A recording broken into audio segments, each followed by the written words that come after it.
Some moments in life demand we stand up, even when every instinct tells us to walk away. For mountain man Caleb Stone, that moment came on a cold October morning in Cedar Bluff when he ignored an old woman's desperate warning and rode back into town. What he found in the street stopped him cold, a young schoolteacher being struck by a well-dressed stranger while the whole town watched in silence. Caleb stepped between them without thinking twice. But the truth about who was throwing those punches and why that old woman had begged him to stay away revealed a secret that put the entire town at risk.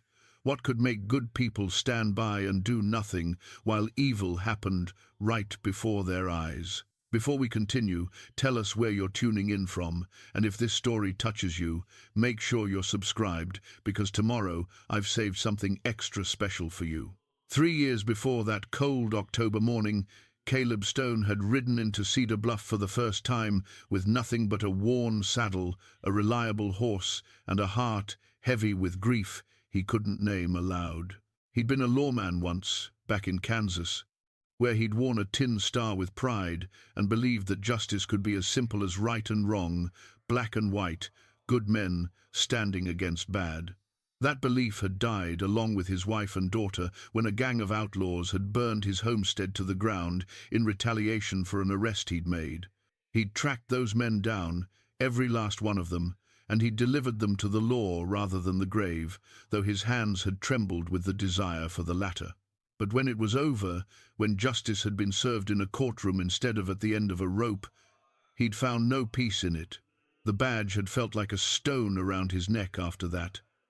He'd turned it in without ceremony, packed what little remained of his life, and headed west with no destination in mind. Just away. Away from the memories, away from the empty house, away from well-meaning neighbors who didn't know whether to offer condolences or pretend nothing had changed.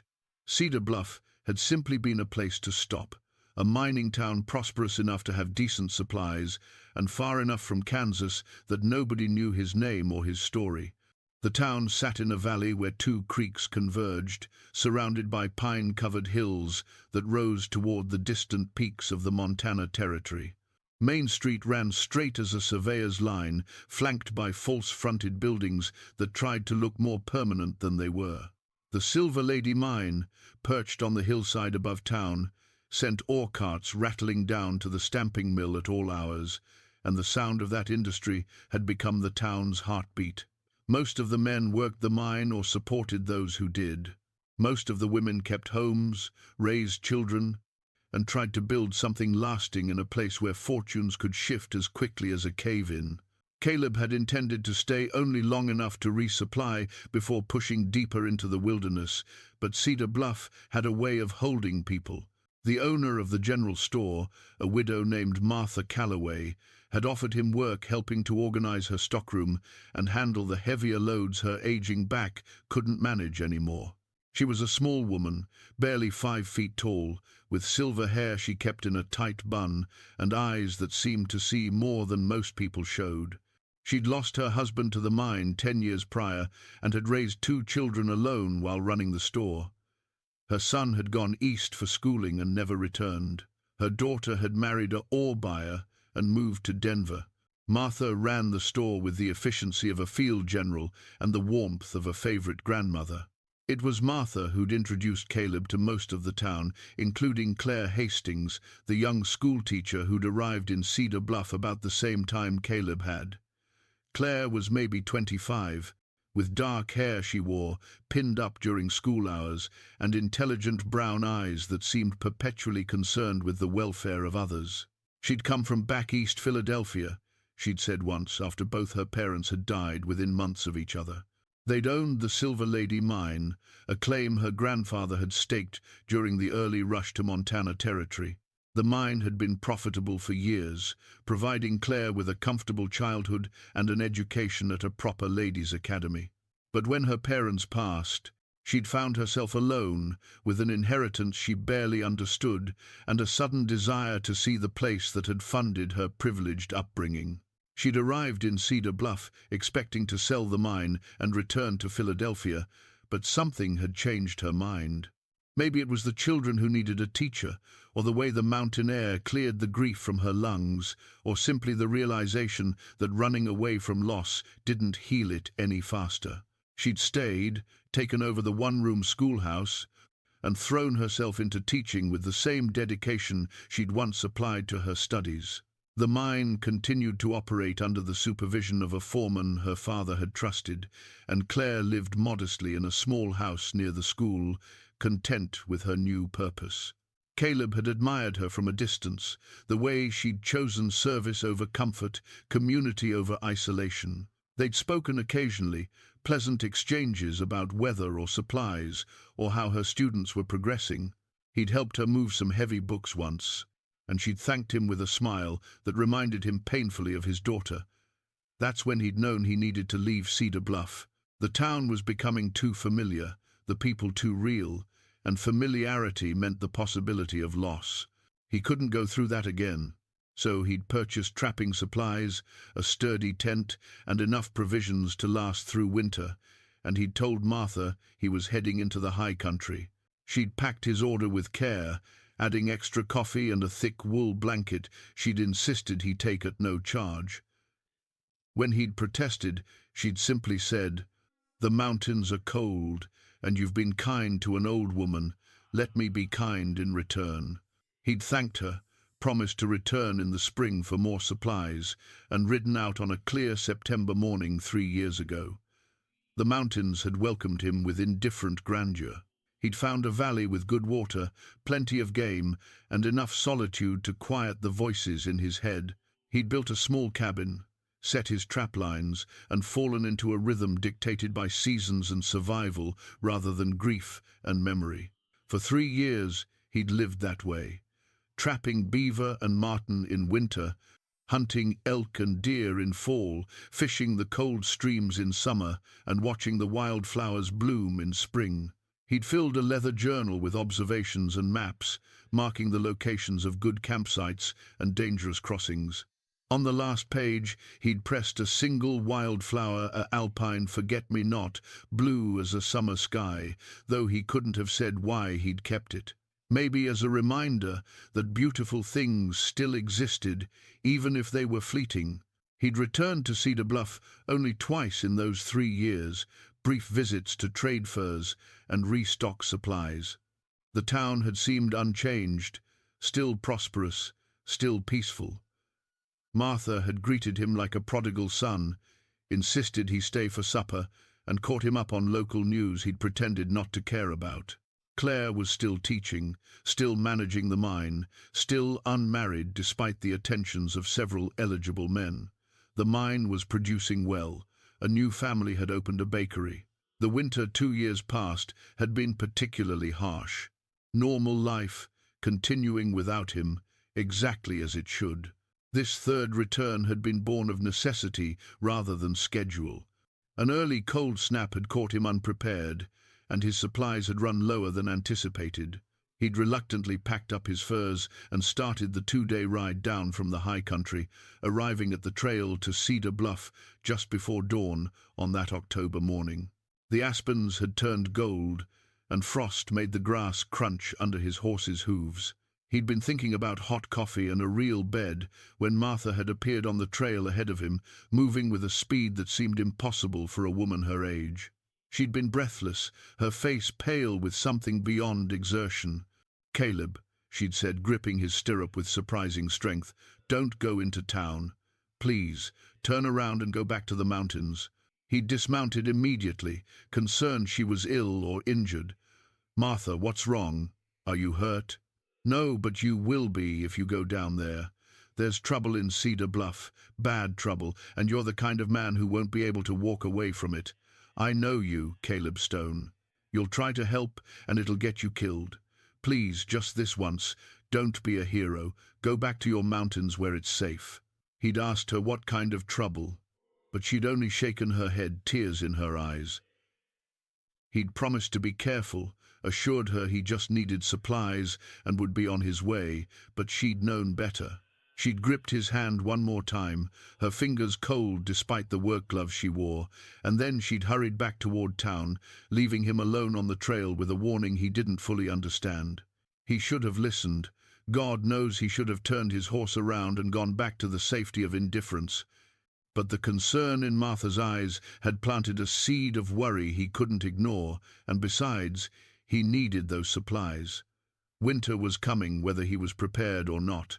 So he'd continued down the trail as the sun broke over the eastern peaks, painting the valley in shades of gold and shadow. Cedar Bluff had appeared below him, smoke rising from chimneys, the stamp mill already working. Everything looked normal, peaceful, exactly as it should be. That's when he'd ridden onto Main Street and discovered that normal was sometimes just a mask for horror, and peace could shatter as easily as Claire Hastings's spectacles hitting the dusty ground. The scene that greeted Caleb as he entered Main Street would stay with him for the rest of his life, carved into memory with the clarity that only comes from witnessing something fundamentally wrong. A man in expensive Eastern clothing, tailored coat, pressed trousers, polished boots that had never seen hard work, stood in the middle of the street with his hand raised. Claire Hastings cowered before him, one arm raised defensively, the other clutching her school satchel. Her spectacles hung crooked on her face, and even from a distance, Caleb could see the red mark blooming on her cheek. What struck him most wasn't the violence itself, though that was terrible enough. It was the audience. At least 24 people lined the boardwalks on either side of the street, watching with the frozen stillness of deer who'd caught a predator's scent. Shopkeepers stood in their doorways, women clutched their children close. Men who should have intervened instead studied their boots or the sky or anything except the woman being brutalized in broad daylight. The silence was absolute except for Claire's ragged breathing and the well-dressed man's calm, measured voice. "You will sign the papers, sister dear," the man was saying, his tone conversational despite the violence.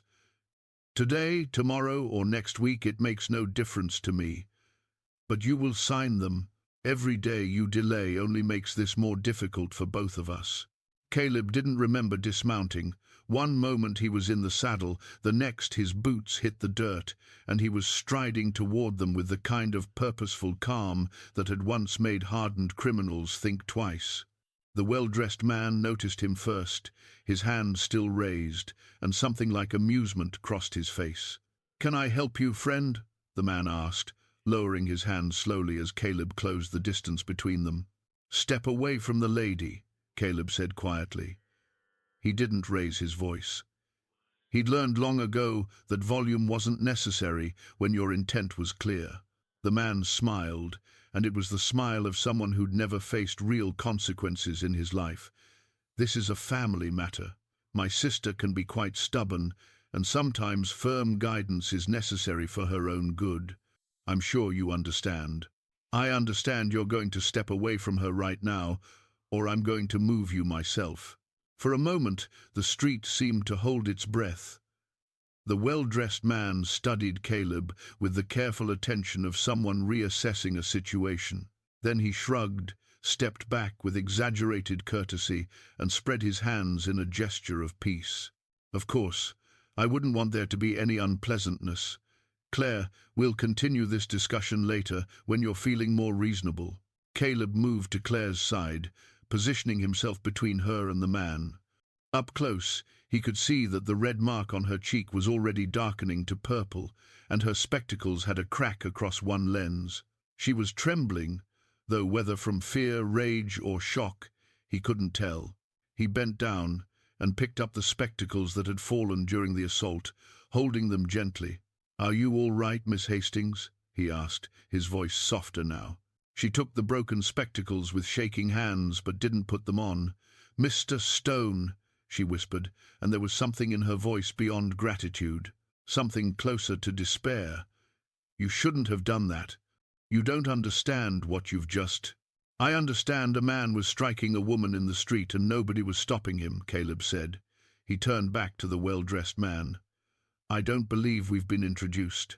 The man's smile widened. "Marcus Hastings, Claire's elder brother. And You are? Caleb Stone. Ah, yes, the hermit trapper. I've heard of you. My sister mentioned you'd helped her once with some heavy lifting. Marcus's tone made the innocent phrase sound vaguely improper. I appreciate your concern for her welfare, truly, but as I said, this is a family matter. Siblings quarrel sometimes. I'm sure you understand. I understand that what I saw wasn't a quarrel. Marcus's expression hardened slightly, the pleasant mask slipping just enough to show something colder underneath. What you saw was a private discussion that got momentarily heated. Claire has been under considerable stress managing our late parents' estate. Sometimes emotions run high. I've already apologized to her, and we were about to go get some coffee and discuss things more calmly. Weren't we, Claire? Claire said nothing. She stared at the ground, still trembling. I don't think the lady wants to go anywhere with you, Caleb said. With all due respect, Mr. Stone, what the lady wants isn't really your concern. The steel in Marcus's voice was unmistakable now. You're new to the complexities of our situation. Cedar Bluff is a small town with established relationships and understandings. I'd hate for you to insert yourself into matters you don't fully comprehend and find yourself on the wrong side of local affairs. It was a threat, veiled but clear. Caleb had heard enough threats in his time to recognize the breed. He glanced around the street, noting the faces still watching from the boardwalks. No one met his eyes. No one moved to help. Even the town sheriff, a paunchy man named Ridley, who Caleb had met on previous visits, stood in front of the jail watching the scene with his arms crossed, making no move to intervene. "Sheriff," Caleb called out, "you planning to do something about this?" Sheriff Ridley shifted his weight uncomfortably. Like Mr. Hastings said, it's a family matter. Not really my jurisdiction unless Miss Hastings wants to press charges. He looked at Claire with something that might have been sympathy or might have been a warning. You want to press charges, Miss Hastings? Claire's silence was answer enough. Marcus clapped his hands together once, the sound sharp in the quiet street. You see? No harm done, just a misunderstanding between siblings. Now, if you'll excuse us, Mr. Stone, my sister and I have business to discuss. He reached for Claire's arm. Caleb's hand shot out and caught Marcus's wrist before he could make contact. The grip wasn't violent, but it was firm, and it stopped Marcus cold. She's not going anywhere with you, Caleb said quietly. For the first time, real anger flashed across Marcus's face. You're making a serious mistake. Won't be my first. They stood like that for a long moment. Caleb's hand wrapped around Marcus's wrist, Marcus's face reddening with barely controlled fury, and Claire trembling between them like a leaf in a storm. Then Marcus jerked his arm free and stepped back, smoothing his coat with deliberate movements. Very well, Marcus said, his voice tight. Claire, when you're ready to discuss this rationally, you know where to find me. As for you, Mr. Stone, he paused, letting the threat hang unspoken. Cedar Bluff is a small town. People who make themselves problems for the community tend to find that the community stops being quite so welcoming. I'd think carefully about whether whatever misguided sense of chivalry you're feeling is worth the consequences. With that, he turned and walked away, his expensive boots raising small puffs of dust with each step. He didn't hurry.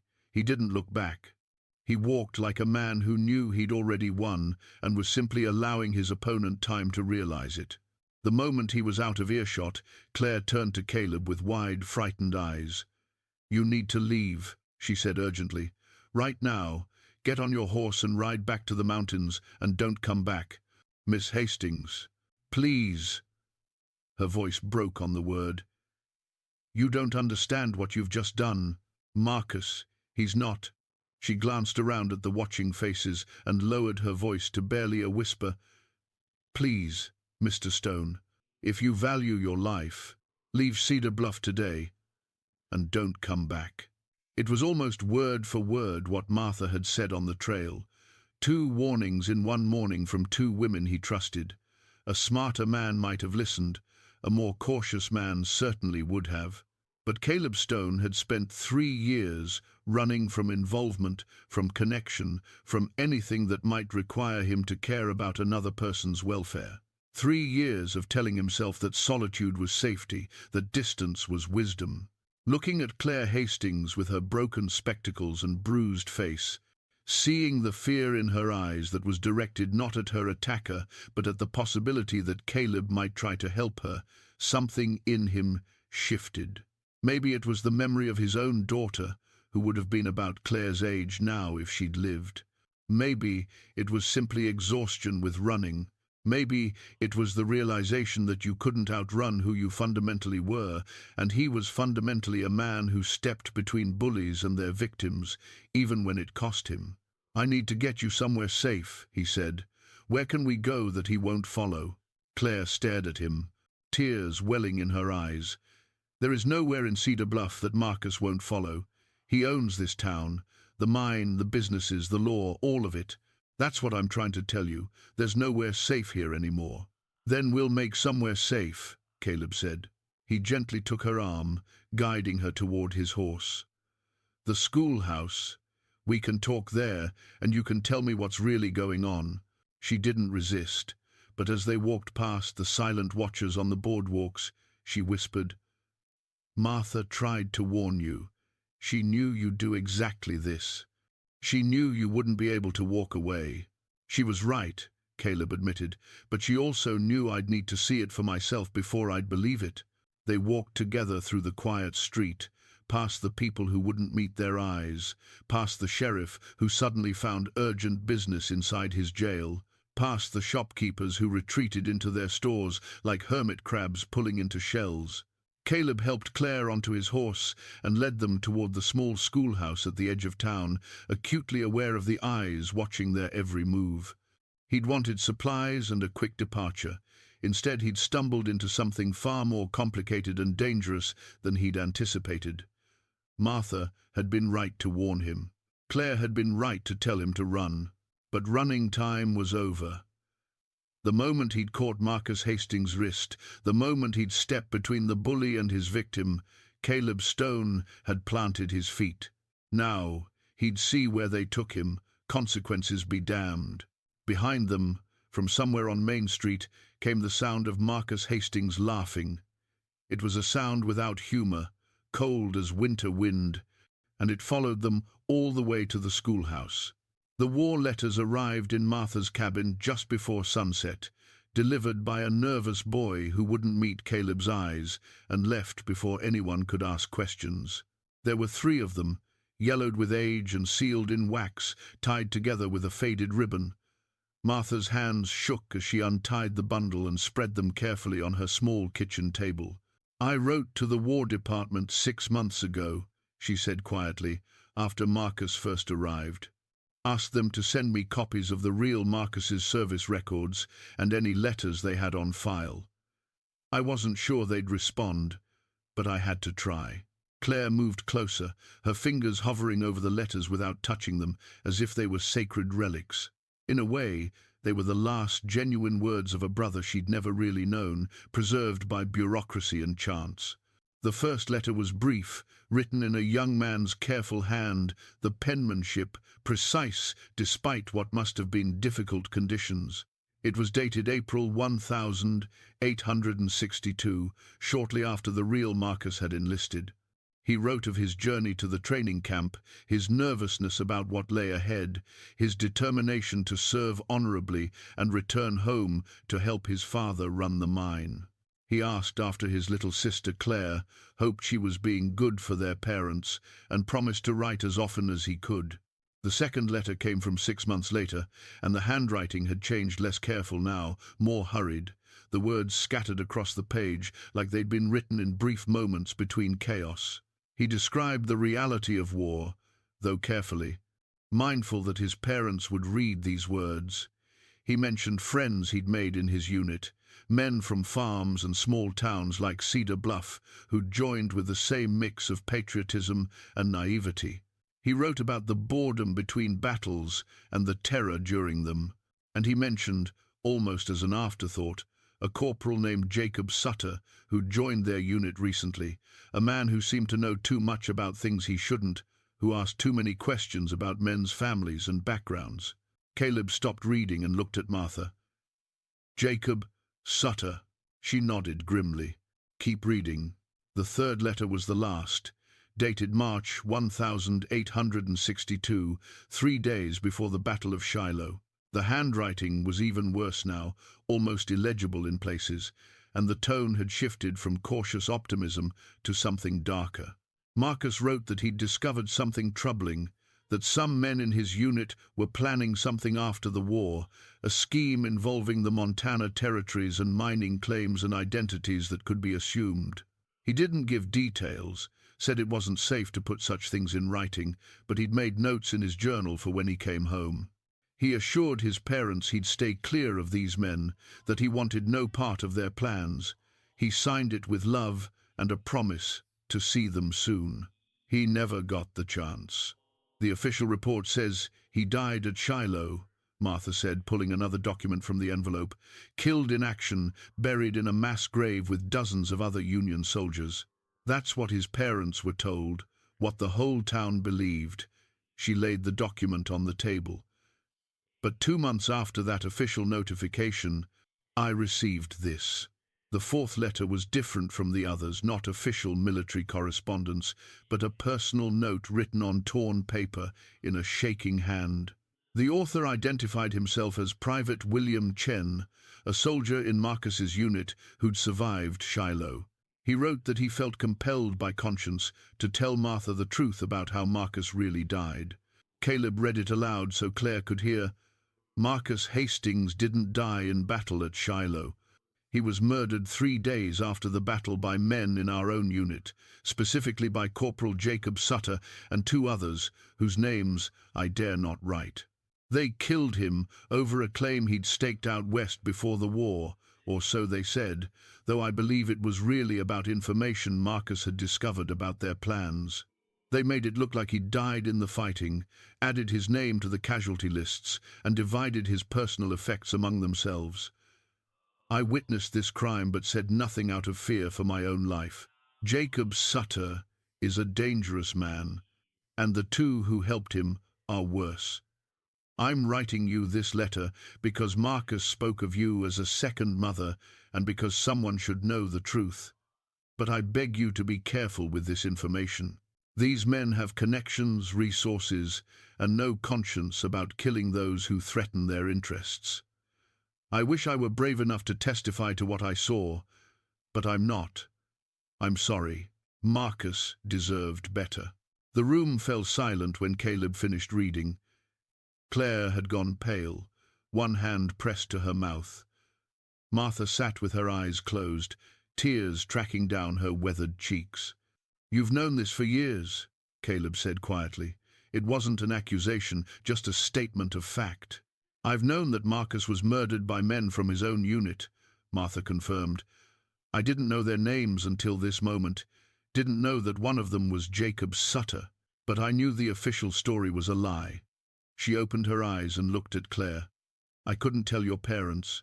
The truth would have destroyed them, and there was nothing to be done about it anyway. The war was still raging, communication was impossible, and even if I could have brought charges, who would have believed an old woman's letter against official military records? So you kept silent, Claire said, and there was no judgment in her voice, only sadness. I kept silent, Martha agreed. And I've lived with that silence for 15 years. When the man calling himself Marcus arrived in Cedar Bluff, I should have spoken up immediately. But I was afraid of being wrong, afraid of the consequences, afraid of digging up old grief that had finally started to heal. By the time I was certain he was an imposter, he'd already taken control of too much, and the cost of speaking up had become too high. Caleb studied the letters, his mind working through the implications. Jacob Sutter killed the real Marcus Hastings and took his personal effects, including probably his journal. He spent years, maybe the rest of the war, and the time after studying Marcus's life, memorizing details, preparing to assume his identity. Then he waited until the parents were dead and only Claire remained, someone who barely remembered her brother and had no way to verify his claims. "It's not just fraud," Claire said, her voice shaking. "It's premeditated murder, followed by years of calculated deception. This man killed my brother, stole his identity, and is now trying to steal everything my family built." "And he did it with help," Martha added. "Private Chen mentioned 2 others who helped Sutter murder Marcus. Where are they now? Are they part of Sutter's operation here in Cedar Bluff?" Caleb had been wondering the same thing. Some of those rough men Sutter brought in to work the mine, they could be his old accomplices from the war. Men who've been part of this plan from the beginning, who have as much to lose as Sutter if the truth comes out. "Which makes them even more dangerous," Claire said. "If we expose Sutter, we expose them too. They'll fight to protect their secret." "Then we need more than these letters," Caleb said. "We need evidence that connects Jacob Sutter to the man calling himself Marcus Hastings. We need proof that they're the same person, and we need it to be undeniable enough that even the corrupted institutions in this town can't ignore it." "The journal," Martha said. "If it's still in the mine, it might contain Marcus's notes about Sutter's scheme. And if Sutter took it, finding evidence of that theft could help establish the connection."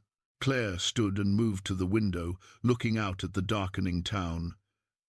The mine workers change shifts at sunset. By full dark, the tunnels will be empty except for the night watchman, and he's old Mr. Peterson, who's half-deaf and mostly sleeps through his shift. Martha and I can slip in through the old entrance, find the drift where Marcus hid his journal, and be out before anyone notices. "What about Sutter?" Caleb asked. "If he's watching you, he's watching you," Claire interrupted, turning back to face him. "You're the threat now, the unknown element who stood up to him publicly. That's why you need to be visible tonight, somewhere that Sutter's men can see you and report back that you're not sneaking around." She managed a small smile. "I believe the Saloon is the traditional location for a stranger to make himself conspicuous in a frontier town." Caleb didn't like it. Every instinct told him that sending these 2 women into potential danger while he sat drinking was wrong. But the logic was sound. If Sutter's attention was focused on him, Martha and Claire would have a better chance of getting in and out of the mine undetected. "All right," he said finally, "but we set a time limit. If you're not back by midnight, I'm coming to find you, subtlety be damned." "Fair enough," Claire agreed. She looked at Martha. "Can you draw that map now? I want to be certain we can find the right drift in the dark." Martha pulled out paper and pencil and began sketching from memory, explaining as she drew. "The old entrance is here, on the north side of the mountain, hidden by scrub oak and mostly forgotten. You'll need a lantern once you're inside, but keep it shuttered until you're well into the tunnel.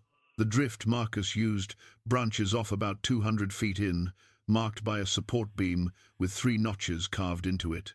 The hollow where he hid the journal is about 30 feet down that drift, on the left side, chest high." She added more details, landmarks, hazards, places where the tunnel narrowed or the ceiling dropped. Claire studied the map intently, committing it to memory. Watching them plan, Caleb felt a grudging admiration for their courage. These weren't hardened soldiers or experienced lawmen. They were a schoolteacher and a shopkeeper, ordinary women facing extraordinary danger because no one else would. "There's one more thing," Martha said, pulling a small pistol from a drawer. "It was my husband's. I want you to take it, Claire." Claire hesitated. "I've never fired a gun." "Then pray you don't have to tonight. But if you're discovered in that mine by Sutter's men, talking won't save you. At least give yourself a chance to get away." Reluctantly, Claire took the pistol, checking it the way Caleb had taught citizens to handle firearms when he'd been a lawman, carefully, respectfully, with full awareness of what it represented. She tucked it into her coat pocket, and the weight of it seemed to settle something in her expression. They made their final preparations as true darkness fell over Cedar Bluff. Martha packed a small bag with rope, matches, and a shuttered lantern. Claire changed into darker clothing more suitable for moving through tunnels. Caleb checked his own weapons, a habit from his lawman days that had never left him. "Be careful," he told them as they prepared to leave separately. "If anything feels wrong, if you sense any danger at all, abandon the search and get out. The journal isn't worth your lives." "The journal might be the only thing that saves our lives," Claire replied, "and the lives of everyone else in this town who's living under Sutter's control." She met his eyes directly. "Thank you for staying, Mr. Stone. Thank you for being the one person who was willing to stand up when it mattered." They left Martha's cabin through different exits, moving into the night with the careful deliberation of people who understood the stakes. Caleb waited 10 minutes, then headed toward the saloon, making his presence known, drawing the attention of watchers, playing his part in a dangerous game where the rules kept changing and the cost of losing was measured in lives. As he pushed through the saloon doors into noise and lamplight and the curious stares of Sutter's men, he thought about the war letters and Private Chen's confession. How many other crimes were buried under official records and collective silence? How many other Jacob Sutters were out there, wearing stolen identities and living stolen lives? Tonight they'd start to uncover the truth. Tomorrow they'd figure out what to do with it. And somewhere in between, Caleb suspected, they'd discover whether courage was enough when facing a man who'd already killed to protect his secrets and wouldn't hesitate to kill again. The saloon was exactly what Caleb expected, a long wooden bar, polished smooth by years of elbows, tables scattered across a sawdust floor, oil lamps creating pockets of yellow light and deep shadow. The air smelled of whiskey, tobacco, and sweat. A piano player worked through a tired version of Camptown Races in the corner, and perhaps 24 men occupied the space with the casual ownership of regulars. Caleb felt their attention shift to him the moment he entered. Conversations didn't stop, but they changed pitch, became more watchful. He walked to the bar with the same deliberate calm he'd used, approaching Marcus Hastings that morning, making himself visible, making himself memorable. The bartender was a thick-necked man with scarred knuckles and the watchful eyes of someone who'd seen trouble in all its varieties. "What'll it be?" "Whiskey. The real stuff. Not the watered version you serve the miners."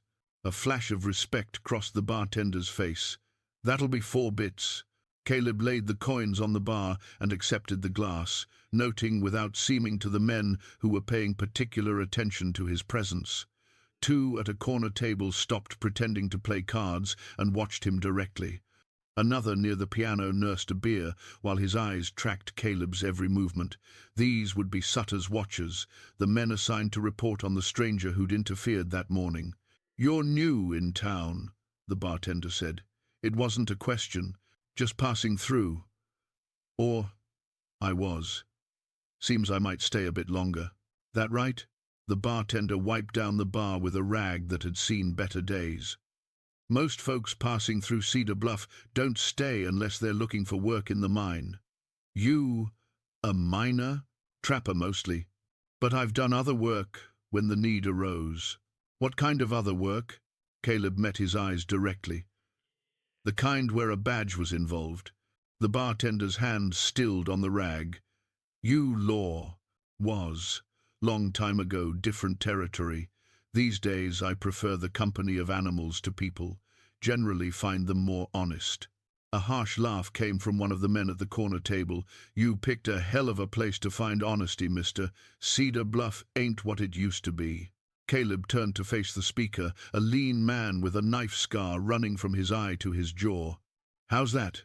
"New management," the man said.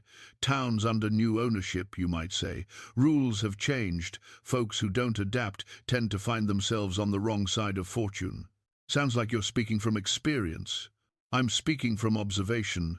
My name's Dutch Keller. I run freight between here and Butte. Been doing it for 8 years, and I've watched this town transform from a place where a man could speak his mind to a place where silence is the price of staying in business." He took a long drink from his beer. But that's just the opinion of an old freight hauler. Don't mean nothing to a stranger just passing through. Caleb heard the subtext clearly. Dutch was one of the few men in town willing to speak critically of Sutter, even obliquely, which meant he might be an ally or might be testing Caleb's loyalties. Either way, the conversation was being carefully observed by Sutter's men. "I met the new management this morning," Caleb said. "Didn't much care for his methods." The room went quieter. Even the piano player seemed to miss a beat. "That so?" Dutch said carefully. "Well, you're either brave or foolish, and I haven't figured out which yet. Most men who cross Marcus Hastings don't stay healthy long enough for it to matter." One of Sutter's watchers stood up from the corner table, a heavy-set man with a bull neck and hands the size of hams. "Maybe you should mind your own business, Dutch, and maybe the stranger should learn when to keep his mouth shut about matters that don't concern him." Caleb turned to face the man, his whiskey still untouched on the bar. "I'm a firm believer in minding my own business, but when I see a woman being beaten in the street while good men stand by and do nothing, I consider it my business to intervene. Call it a character flaw." The heavy-set man took a step closer. "That woman is Marcus Hastings' sister. What happens between family ain't your concern." "Strange definition of family you've got," Caleb observed. "Where I come from, brothers protect their sisters. They don't leave bruises on them. Where you come from doesn't matter a damn here in Cedar Bluff. This is Marcus Hastings' town now, and what he says goes. You'd do well to remember that, before you find yourself in more trouble than you can handle." Caleb studied the man with the patient assessment of someone who'd faced down plenty of bullies in his time. Big, strong, used to intimidating people through size alone. Probably not much of a fighter when faced with someone who wouldn't back down. "I'll keep that in mind," Caleb said evenly. "Now, unless you're planning to do something besides stand there and make threats, I'd like to finish my drink in peace." For a moment it hung in the balance. The heavy-set man clearly wanted to escalate, wanted to establish dominance, but something in Caleb's calm demeanor made him hesitate. Finally, he spat on the sawdust floor and returned to his table, muttering something to his companion that Caleb couldn't hear but could easily imagine. Dutch Keller raised his beer in a subtle salute. "Like I said, brave or foolish. Time will tell which." Caleb returned to his whiskey, acutely aware that he'd accomplished his goal. Sutter's men knew he was here, had watched him antagonize their employer's authority, and would report every word back, which meant Sutter's attention would be focused on Caleb, not on two women slipping into an abandoned mine tunnel on the far side of town. He nursed his whiskey slowly, making himself conspicuous without being aggressive about it. Other patrons came and went. The piano player switched to Lorena, and a few men sang along with varying degrees of accuracy. The bartender served drinks and collected money and kept his thoughts to himself. And Caleb waited, watching the clock behind the bar tick toward midnight, hoping that Martha and Claire were finding what they needed and getting out safely. At 11:30, Deputy Tom walked into the saloon. He was young, maybe 25, with an earnest face and eyes that hadn't yet learned to hide what he was thinking. He wore his badge like it meant something, like he still believed in the ideals it represented. When he spotted Caleb at the bar, he hesitated, then walked over with the careful deliberation of someone who'd been sent on an errand he didn't quite agree with.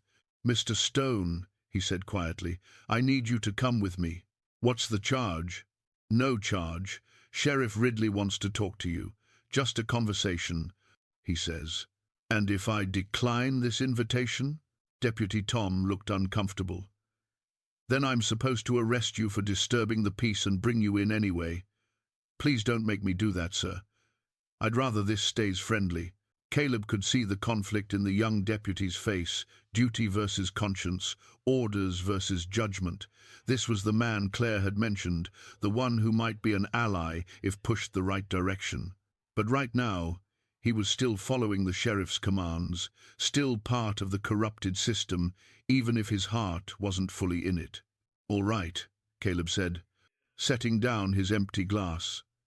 "Let's go have this conversation." As they walked out of the saloon together, Caleb checked the clock one more time. 11:40. Martha and Claire should be finishing up at the mine, making their way back to safety. He just needed to keep the sheriff occupied for 20 minutes, keep the attention away from what really mattered. The night air was cold after the warmth of the saloon. Cedar Bluff's main street lay quiet under a half-moon, most businesses closed, most residents behind locked doors. Deputy Tom walked beside Caleb without speaking, his hand resting on his gun belt, more from habit than threat. "You seem like a decent man," Caleb said as they approached the sheriff's office. "How'd you end up working for someone like Ridley?" Tom glanced at him, surprised by the directness. "Sheriff Ridley wasn't always like this. When I took the job 2 years ago, he was fair, honest, did his duty. But then Marcus Hastings arrived, and things changed. The sheriff changed. Money changes most men. It's not just the money, it's fear. Hastings has a way of making people understand what'll happen to them if they don't cooperate. The sheriff has a wife, 3 daughters. When a man threatens everything you love, you make compromises you never thought you'd make." "And you?" Caleb asked. "What's keeping you in line?" "My mother. She's sick, needs medicine we can't afford on what the town pays a deputy. Hastings made it clear he'd help with her care as long as I did my job and didn't ask questions." Tom's voice was bitter. "So I do my job, and I don't ask questions, and I watch myself become something I never wanted to be." They reached the sheriff's office. Through the window, Caleb could see Sheriff Ridley sitting at his desk, and standing beside him, looking perfectly at ease, was Marcus Hastings himself. The trap was obvious, almost insultingly so. But Caleb had committed to being the distraction, and sometimes that meant walking into traps with your eyes open. "After you," he said to Deputy Tom, and followed him inside to whatever waited. Sheriff Ridley didn't stand when Caleb entered. Marcus Hastings, however, turned from the window where he'd been standing and offered a smile that held no warmth whatsoever. "Mr. Stone, thank you for joining us." I hope Tom didn't have to be too persuasive. "He was polite enough," Caleb said, "though I'm curious what requires a conversation at this hour." "Community relations," Marcus said smoothly. "You see, Cedar Bluff is a small town. We rely on cooperation, mutual understanding, respect for established order. This morning you made quite an impression on our citizens. Interfering in what I explained was a private family matter. Then tonight you spent several hours in the saloon making inflammatory comments about me and the current management of this town's affairs. I spent several hours drinking whiskey and minding my own business until one of your men decided to make it his business to threaten me." "Perceptions differ," Marcus said with a shrug. "The point is, you're creating tension in a community that values peace and stability. Sheriff Ridley and I thought it might be helpful to clarify the situation. Make sure you understand the consequences of continued interference." "What consequences would those be?" Sheriff Ridley finally spoke, his voice tired and flat. "Mr. Stone, I don't want trouble in my town. You seem like a reasonable man who's made some unreasonable choices today. Mr. Hastings is willing to overlook your behavior if you agree to leave Cedar Bluff tomorrow morning and not return. And if I prefer to stay, then things get complicated," Marcus said.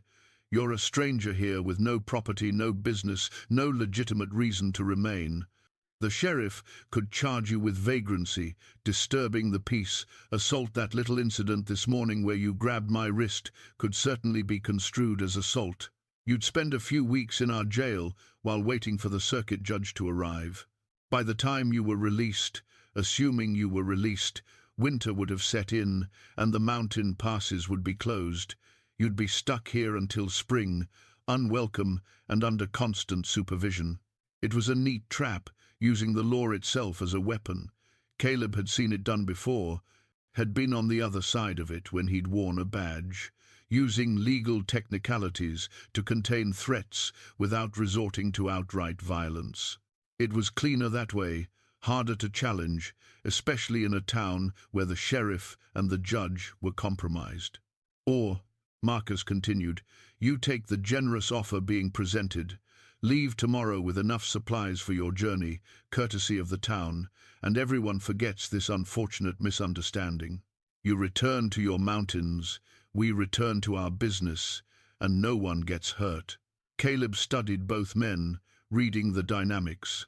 Ridley was uncomfortable, following orders he didn't like, but lacked the courage to refuse. Marcus was confident, assured of his control, seeing Caleb as a minor inconvenience to be managed rather than a genuine threat. Neither of them seemed concerned about what Caleb might do or say in response, which meant they didn't know about the mine. If Marcus had discovered Martha and Claire searching the old drift tunnel, if he'd caught them retrieving evidence against him, Caleb would already be facing something more serious than veiled threats and legal maneuvering.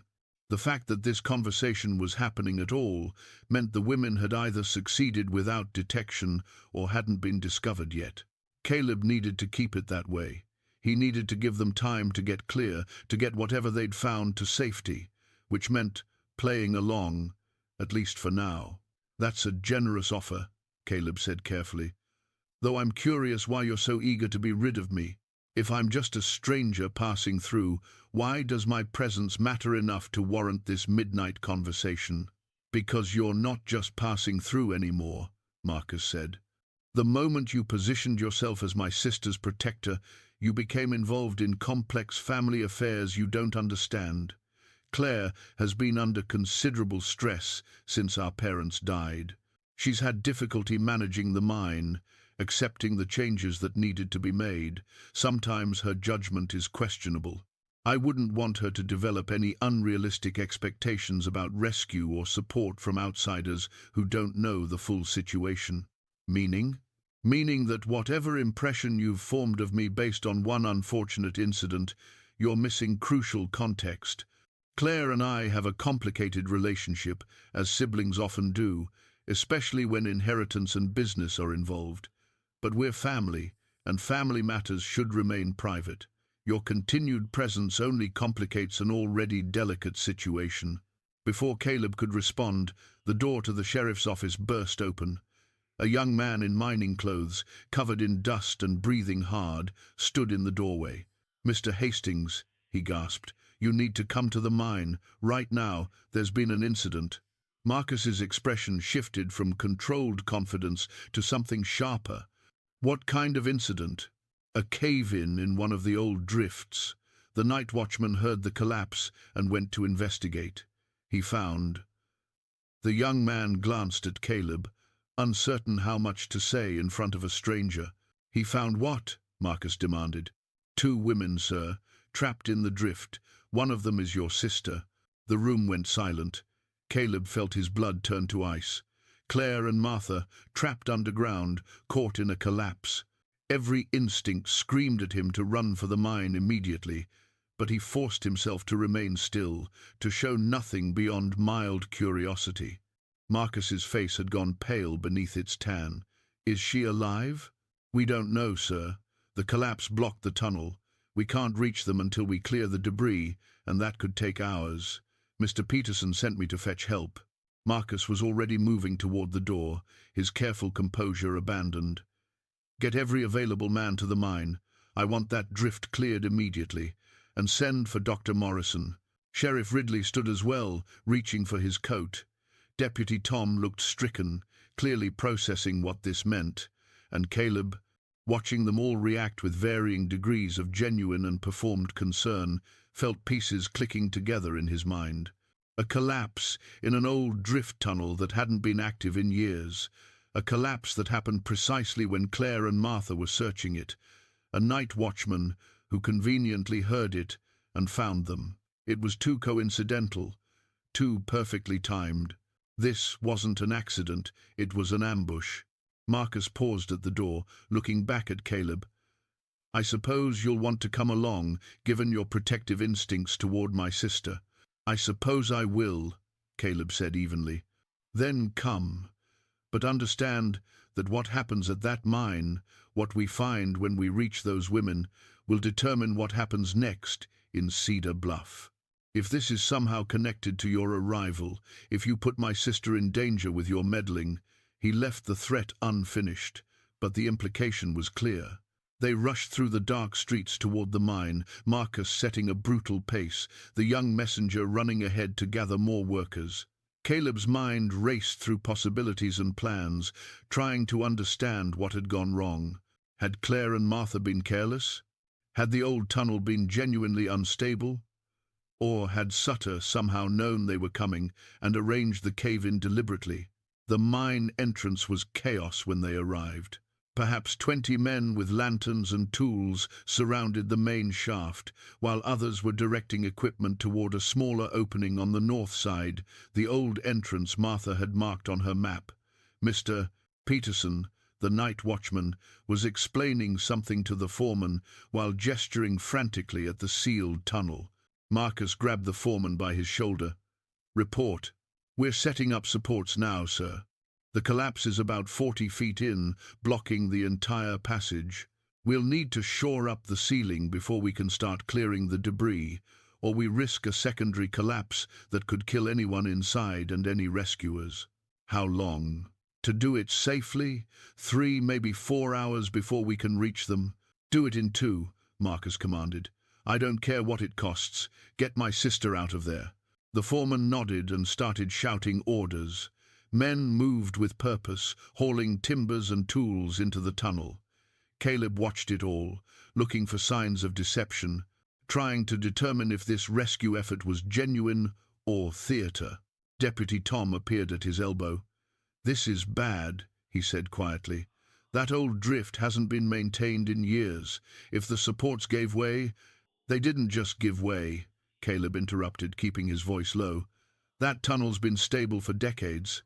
This was deliberate." Tom stared at him. "You think someone caused the collapse? But that would mean—" "It means someone knew Claire and Martha were going to be there tonight. Someone who wanted to trap them, maybe permanently." "But who would?" Tom's eyes widened as understanding dawned. "Mr. Hastings, you think he orchestrated this?" "I think it's awfully convenient that a tunnel collapsed exactly when and where it did. And I think we need to consider the possibility that this rescue effort is designed to ensure there's nothing to rescue." Tom looked torn, loyalty and duty warring with growing suspicion. "What do you want me to do?" "Watch the workers.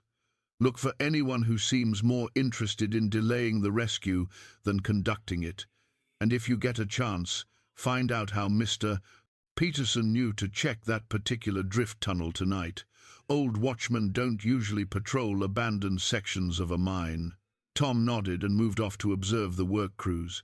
Caleb positioned himself where he could watch both the rescue effort and Marcus Hastings. Marcus stood near the tunnel entrance, his face tight with what could have been concern or could have been calculation. Every few minutes he'd demand an update from the foreman, push for faster progress, remind everyone that his sister's life hung in the balance. The performance, if that's what it was convincing. 2 hours passed with agonizing slowness. The workers made steady progress, shoring up the tunnel and carefully removing debris. Caleb watched men bring out buckets of rock and broken timber, saw them assess and reassess the stability of the ceiling, noted how they worked with the kind of cautious expertise that came from years of mining experience. Finally, the foreman emerged from the tunnel, his face grim. "We've reached the blockage. There's a small gap at the top, big enough to pass through one at a time. I'm going in first to assess what's on the other side." "I'm coming with you," Marcus said immediately. "And me," Caleb added. Marcus looked at him with something that might have been respect or might have been resignation. "Very well.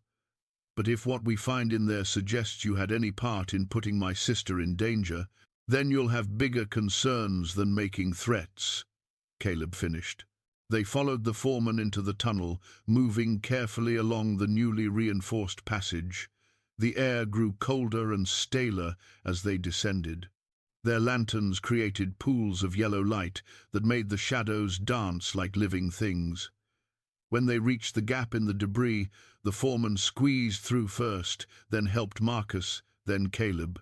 On the other side, the drift opened into a small chamber. Their lanterns revealed the scene. Martha and Claire sitting against the far wall, alive but dusty, looking exhausted but unharmed. And between them, spread across the floor like accusations, were dozens of pages covered in handwriting, leather-bound books, and a bundle of letters tied with ribbon. Marcus Hastings stared at the evidence of his deception spread before him. Claire met his eyes without flinching, and in her hand, barely visible in the lantern light, was Martha's pistol. "Hello, Jacob," she said quietly, using his real name for the first time. "I believe we have some things to discuss about who you really are and what you've done." The trap, it turned out, had caught the wrong person entirely. For a long moment, nobody moved. The drift tunnel seemed to hold its breath, suspended between revelation and violence. Marcus Hastings, or rather, Jacob Sutter, stood frozen in the lantern light, his carefully constructed identity crumbling around him like the walls of the very mine he'd stolen. "I don't know what you're talking about," he said finally, but his voice lacked conviction. The smooth confidence he'd wielded like a weapon was gone, replaced by something raw and desperate. Claire gestured at the papers spread around them. "These journals belong to my real brother.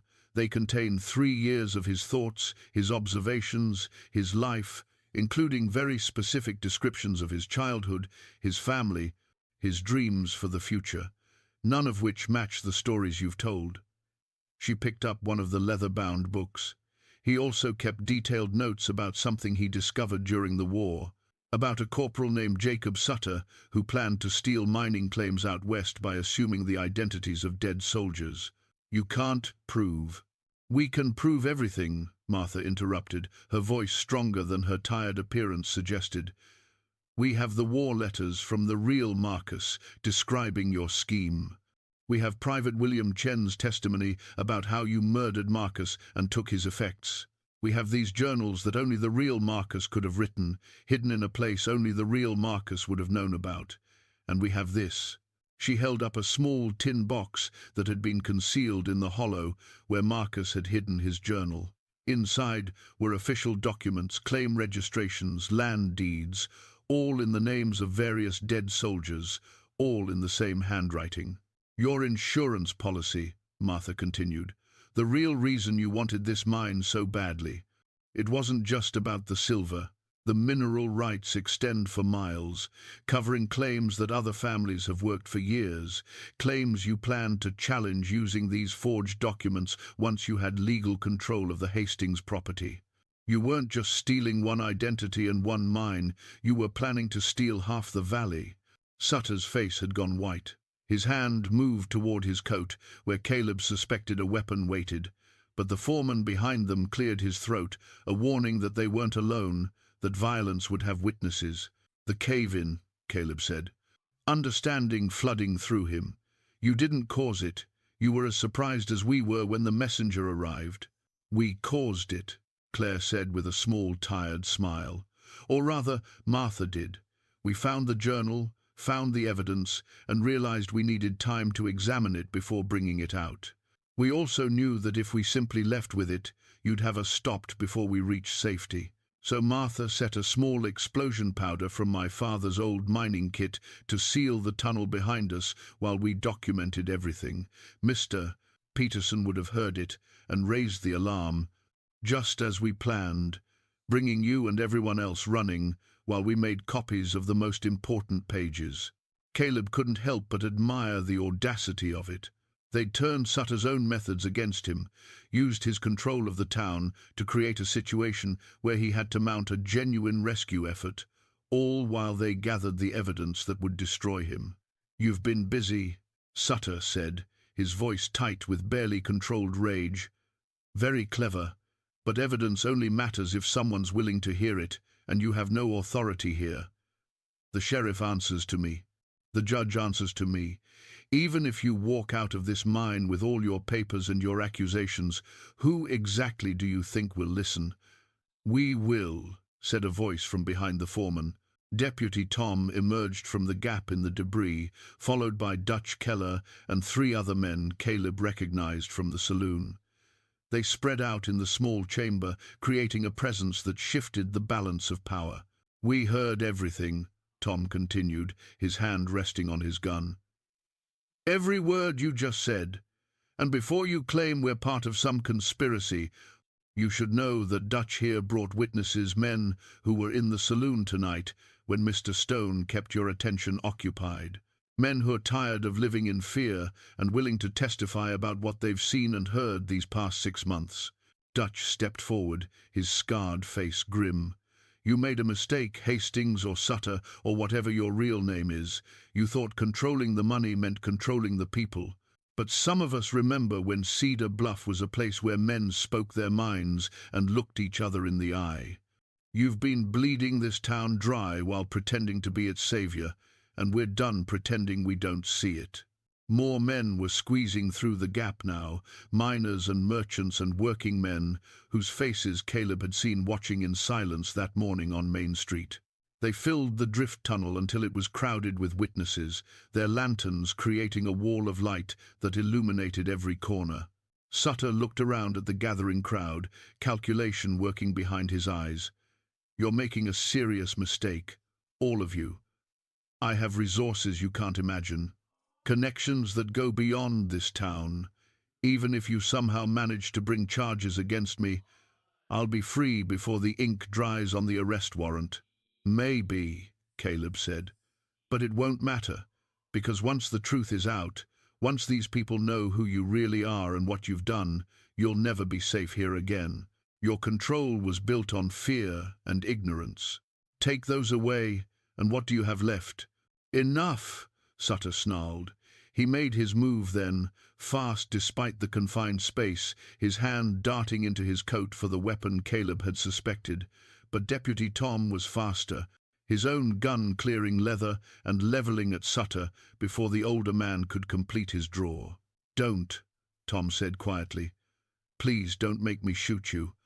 I've compromised enough of my integrity working for Sheriff Ridley. I'd rather not add killing a man to the list, even one who deserves it." Sutter froze, his hand still inside his coat. For a moment the drift tunnel balanced on the edge of violence, then slowly, carefully, Sutter removed his hand empty. "Smart choice," Dutch said. He moved forward and relieved Sutter of the derringer concealed in his coat, along with a knife strapped to his ankle and a small pistol in his boot. "Man carries this much hardware, he's expecting trouble." "I want a lawyer," Sutter said flatly. "You can't hold me without charges, and any evidence gathered by breaking into my property." "It's not your property," Claire interrupted. "It's mine, has been since my parents died. You never had legal claim to this mine or anything in it. We didn't break into your property, Jacob. We recovered stolen items from ours." The formality of using his real name seemed to hit Sutter harder than any of the other revelations. He straightened his coat with shaking hands, his face settling into the cold mask Caleb suspected was closer to his true nature than the charming impostor he'd played for months. "You haven't won," Sutter said. "This is just the beginning. By tomorrow my lawyers will have you buried in motions. My associates will ensure that any judge who hears this case understands the consequences of finding against me. And these good people," he gestured at the miners filling the tunnel, "will discover that standing up felt good right up until they lost their jobs and couldn't feed their families." "Your associates," Martha said, reaching into the tin box again. "You mean William Crane and Robert Deschamps, the other 2 soldiers who helped you murder Marcus Hastings at Shiloh?" Sutter's mask cracked. "How?" Private Chen's letter named them, and Marcus's journal identified them as the men who joined your claim-jumping scheme. We did some checking through old Army records. Crane goes by Calvin Marsh now, works as your mine foreman. Deschamps calls himself Richard Dale, your personal attorney in Butte. They've been part of this operation from the beginning, haven't they? The 3 of you, working together to steal identities and property across the territory. "You can't prove any of that," Sutter said, but his voice had lost its certainty. "We can prove enough," Claire said. "And even if we couldn't, do you really think Crane and Deschamps will stay loyal once they realize you've been caught? How long before one of them turns on the others to save himself?" Caleb watched understanding dawn on Sutter's face, the recognition that his carefully constructed scheme was unraveling faster than he could contain it. The impostor had become isolated, his allies uncertain, his control broken by evidence he'd thought safely hidden. "Take him into custody," Caleb said to Deputy Tom. "Use my authority as a former lawman. If you need justification, we'll sort out the legalities in the morning." Tom produced a pair of handcuffs and secured Sutter's wrists. The act of being restrained seemed to break something in the impostor. His shoulders sagged, and for the first time he looked less like a confident schemer and more like what he was, a murderer and fraud who'd finally run out of room to maneuver. As they prepared to escort Sutter out of the mine, Claire gathered the journals and documents. Martha helped her carefully organize everything, creating an inventory as they worked. The other men gave them space, talking quietly among themselves about what they'd witnessed and what it meant for Cedar Bluff's future. "Miss Hastings," Sutter said as he was being led past her toward the gap in the debris. His voice had changed again, taking on a quality that was almost pleading. "I never meant that is. I didn't want things to get violent. I thought we could reach an understanding, that you'd sign the papers and everyone would benefit from the arrangement." Claire looked up from her work, meeting his eyes directly. "You killed my brother, you stole his identity, you terrorized this town and threatened everyone in it. And you think we could have reached an understanding?" She shook her head. "The only thing I understand is that you're a murderer and a coward who hides behind stolen names and other people's fear. Whatever happens to you from here, it's less than you deserve."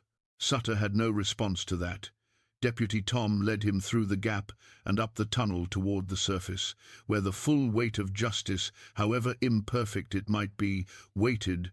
The remaining men began filing out as well, carrying the news of Sutter's exposure to the rest of Cedar Bluff.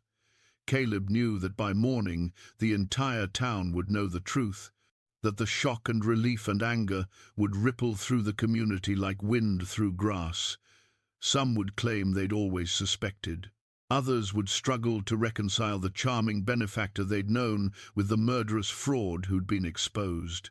But the truth was out now, and truth had a way of demanding response, even from those who'd prefer comfortable lies.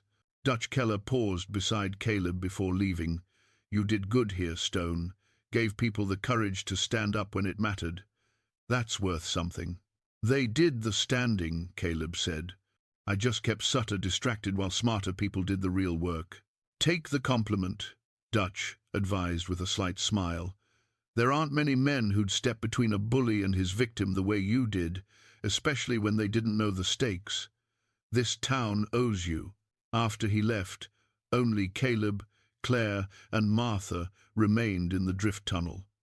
The older woman was clearly exhausted, her face drawn and pale in the lantern light. Claire looked little better, but there was a light in her eyes that hadn't been there before, the light of someone who'd confronted her fear and survived. "Thank you," Claire said to Caleb, "for everything, for stepping in this morning, for staying when you should have run, for trusting us to do what needed to be done." "I didn't do much besides drink whiskey and antagonize people in a saloon," Caleb said. "You gave us time and cover when we needed both," Martha said. "And more than that, you reminded us that standing up to evil is still possible, even when it seems impossible. That matters more than you know." They made their way slowly out of the mine, Caleb carrying the tin box, while Claire and Martha shared the burden of the journals. When they emerged into the cold night air, they found perhaps 50 people gathered around the mine entrance, townspeople roused from sleep by the news that was already spreading. They parted silently to let Claire, Martha, and Caleb pass, and in their faces Caleb saw the whole spectrum of human response: relief, shame, anger, hope. Tomorrow would bring challenges none of them could fully anticipate. Legal battles, power struggles, the complex work of rebuilding trust in a community that had learned to survive through silence.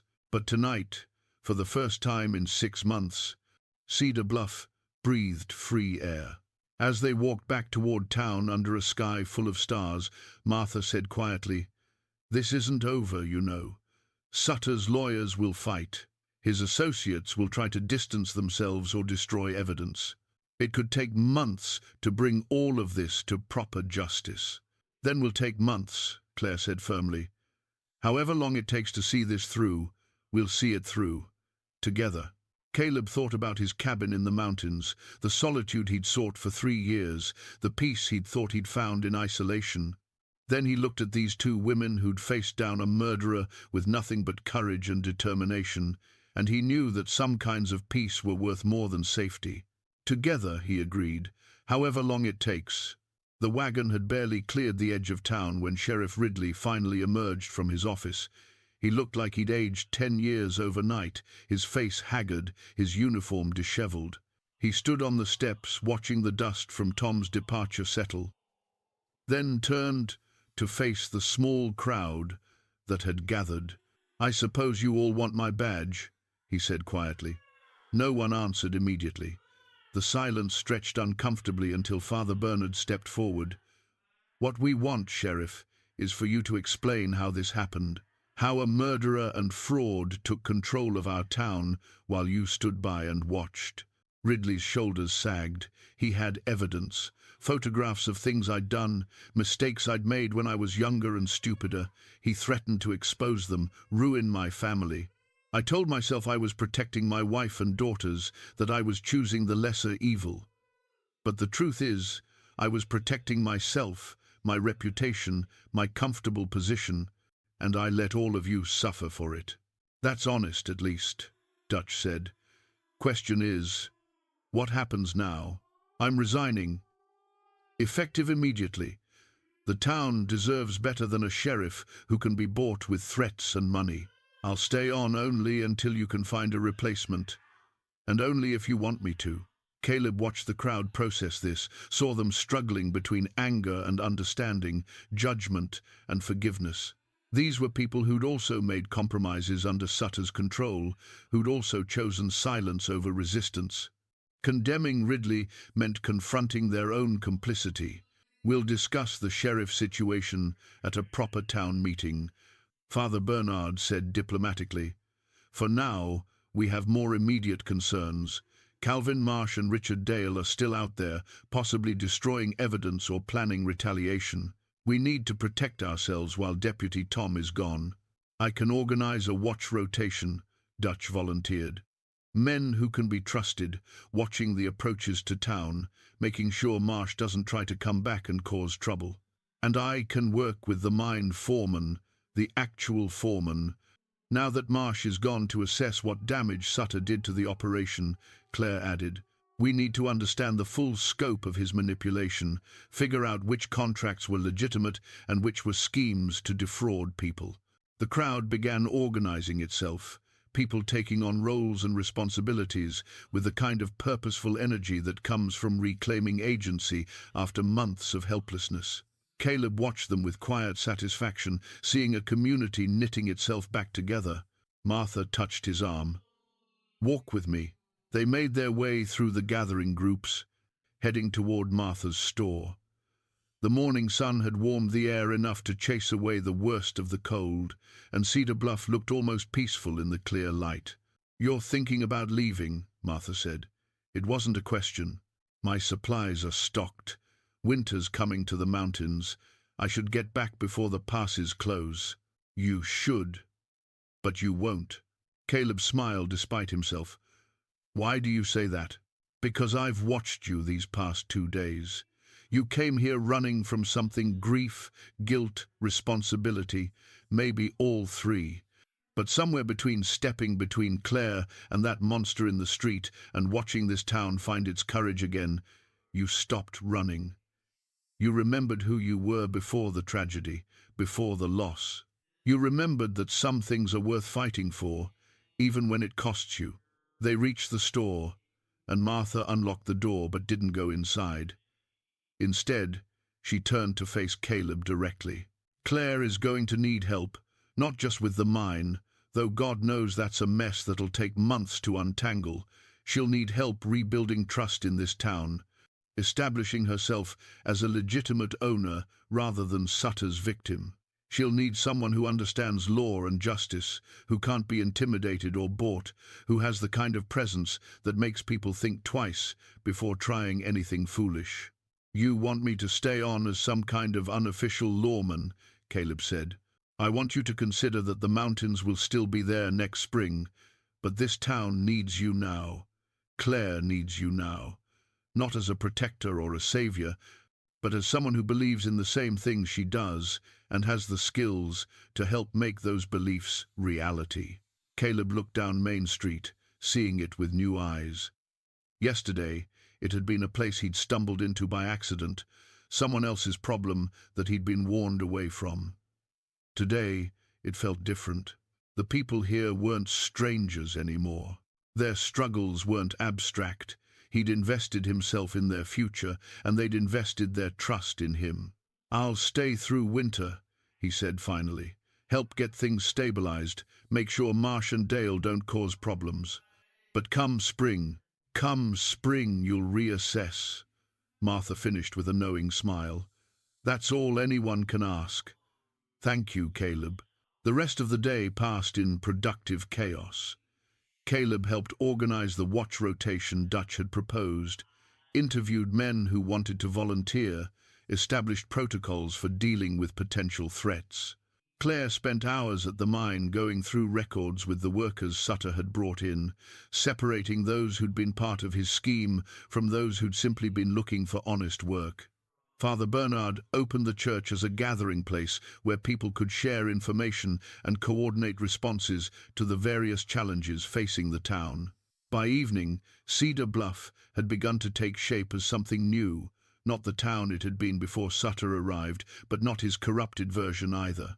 Something forged from the experience of standing up to evil and discovering that courage was contagious. Caleb was helping Dutch plan the next day's watch schedule when Claire found him. She looked exhausted but determined, her arms full of ledgers and documents.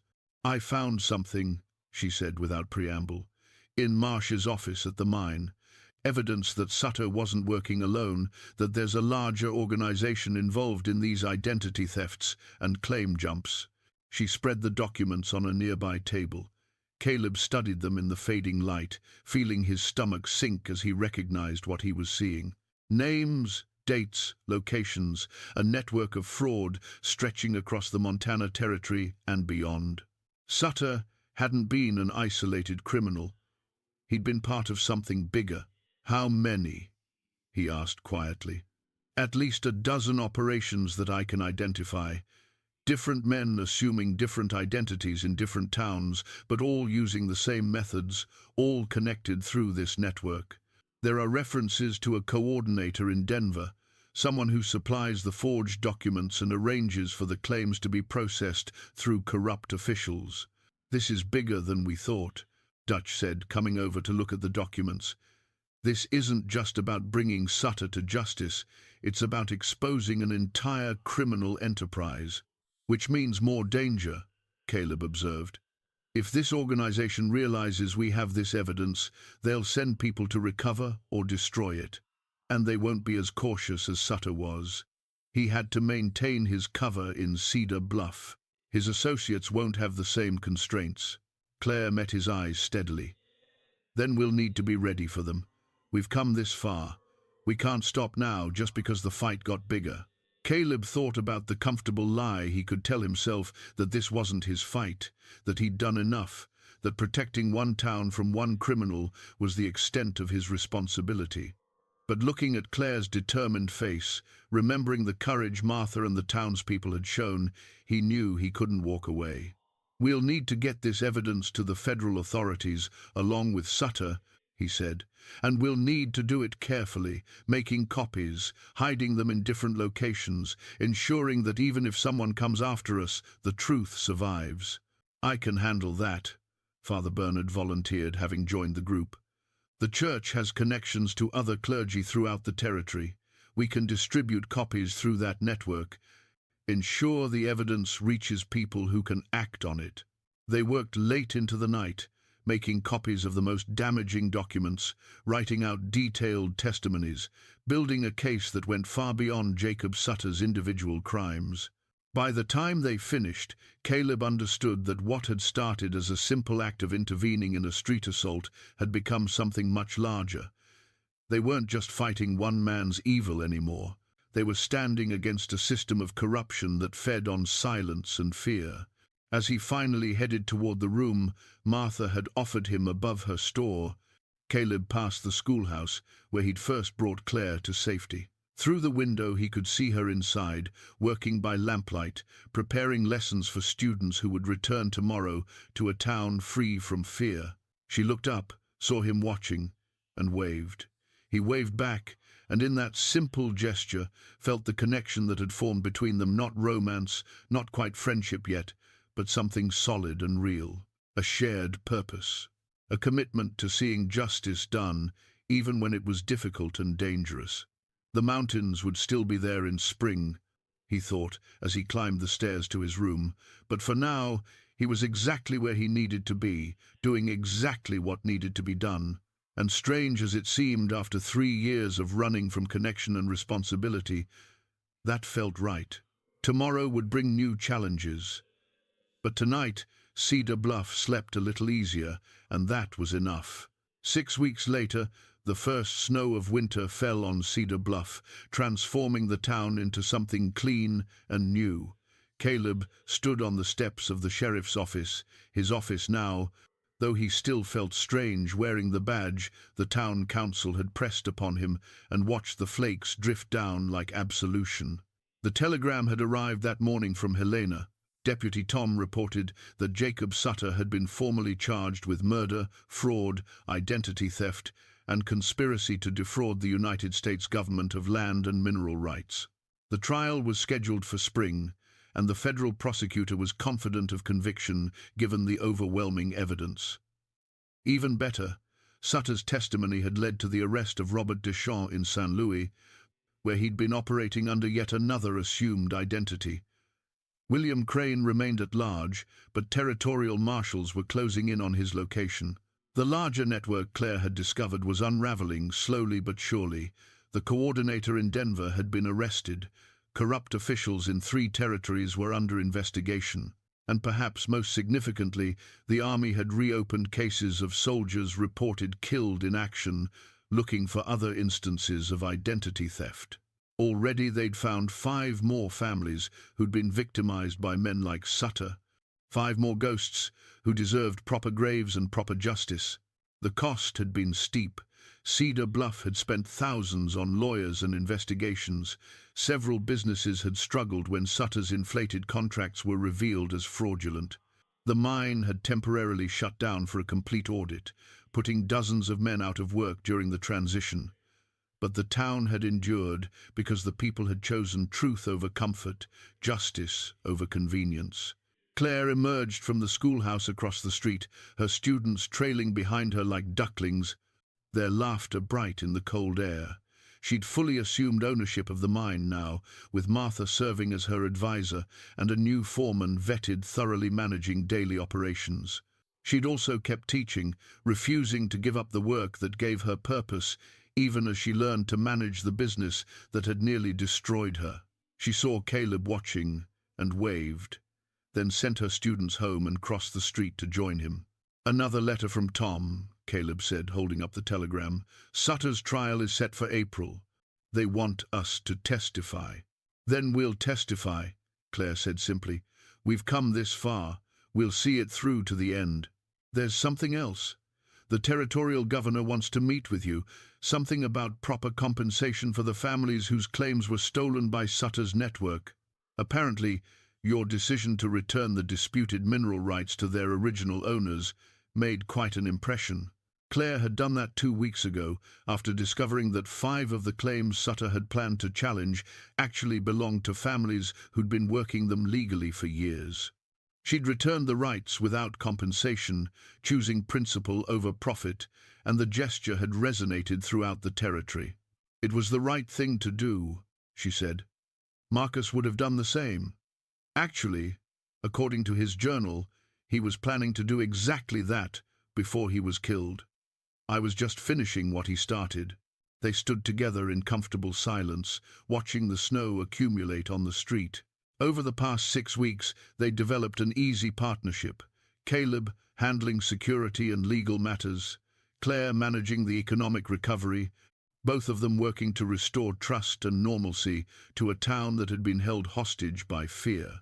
Martha joined them, carrying a basket covered with a cloth. "I thought you might be hungry, Sheriff. Made too much stew and cornbread as usual." "You always make too much," Caleb said with a smile, accepting the basket. "And I appreciate it every time. Someone needs to make sure you eat something besides jerky and coffee. You mountain men have terrible dietary habits." "Former mountain man," Caleb corrected. "Present sheriff, apparently." "Present sheriff," Martha agreed. "Who'd have thought when you rode into town 6 weeks ago that you'd still be here when the snow started?" "Not me, though I'd hoped."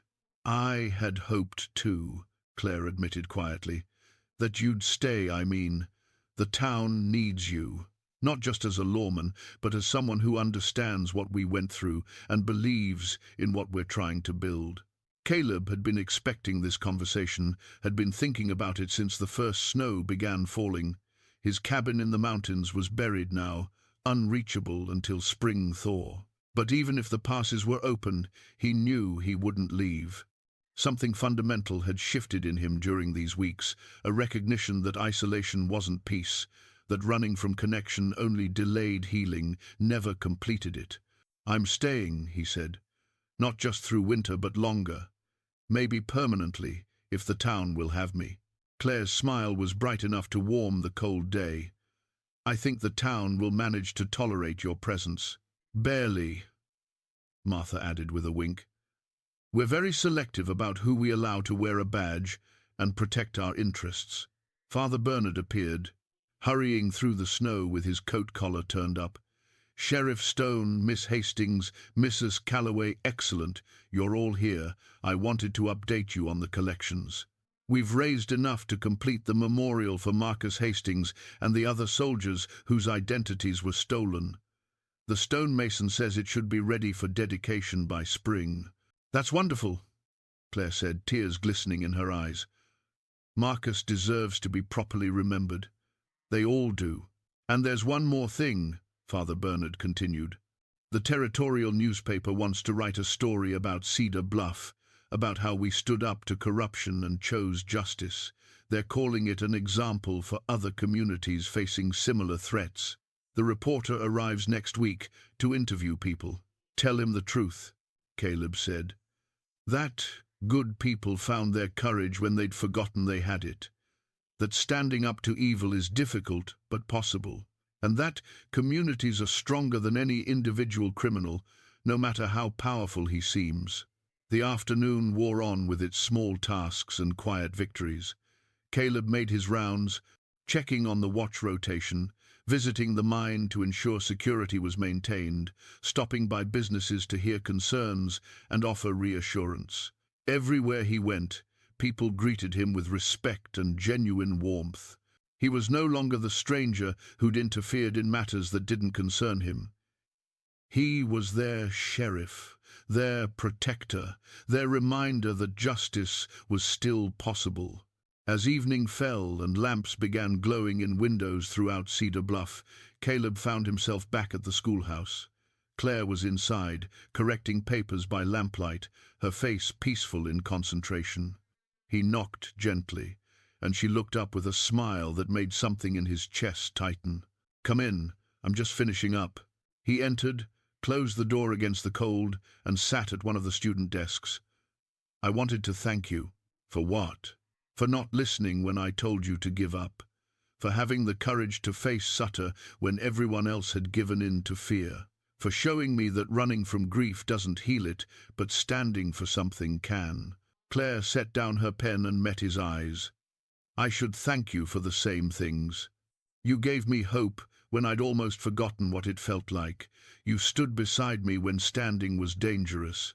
And you reminded me that my brother's ideals weren't naive dreams, but achievable goals if enough people chose to fight for them." "He would have been proud of you," Caleb said. of what you've done, what you're building here. I think he would have been proud of all of us, Claire replied. This whole town, finding its way back to what it should have been, that's his real legacy, not the mine or the money, but the proof that good people can overcome evil if they're willing to stand together. They sat in companionable silence as darkness completed its claim on the day. Outside, Cedar Bluff settled into winter, warm lights glowing against the cold, smoke rising from chimneys, the sounds of families gathering for evening meals. It was an ordinary town on an ordinary night, made extraordinary only by the knowledge that it had faced darkness and chosen light, confronted fear and chosen courage. Caleb thought about Martha's warning on the trail 6 weeks ago, her desperate plea for him to turn around and go back to the mountains. She'd been right to warn him. Getting involved had been dangerous. It had cost him his comfortable isolation and forced him to confront parts of himself he'd been avoiding for 3 years. But she'd been wrong about one thing.